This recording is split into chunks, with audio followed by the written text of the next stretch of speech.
kutoka Khadija radhiallahu anha amepata watoto.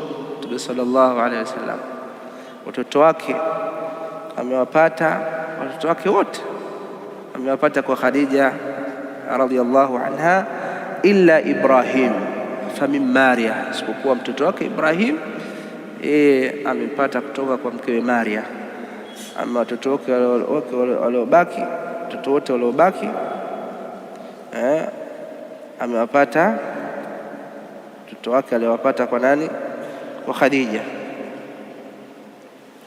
Asema wa shahida hilfal mutayyibin, hilfal mutayyibin, na alishuhudia Mtume sallallahu alaihi wasallam huwa saghir, alikuwa mdogo, mtoto mdogo hapo, sio kana saghiran maa umumi yani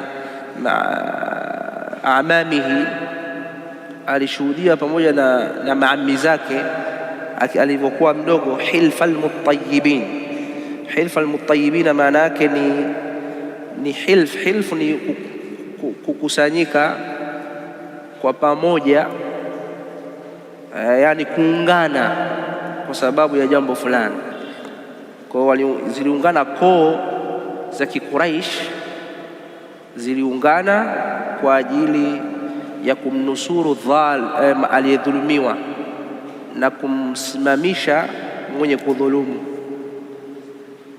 Koo za Kiquraish ziliungana kwa ajili ya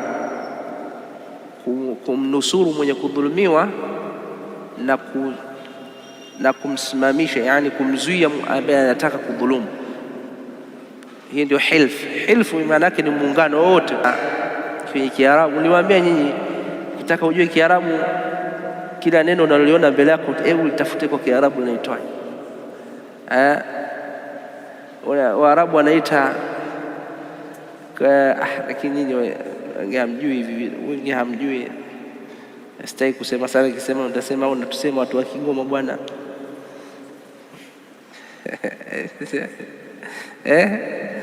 Lakini nataka niseme kwamba kuna kitu kinaitwa NATO. Kuna kitu kinaitwa NATO Ulaya huko, Ulaya na Marekani, kuna jeshi wameunda naitwa NATO.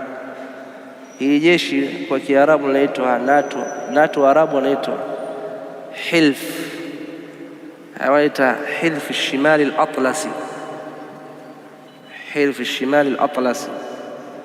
Sasa hii kule kazura mimba unayo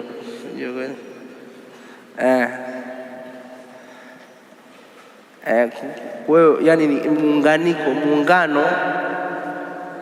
muungano wa majeshi, ndio ile Kiswahili wanaita NATO, sio Kiingereza, sio ita NATO. Warabu wanaita hilf al-shimali al-atlasi, hilf, neno hilf.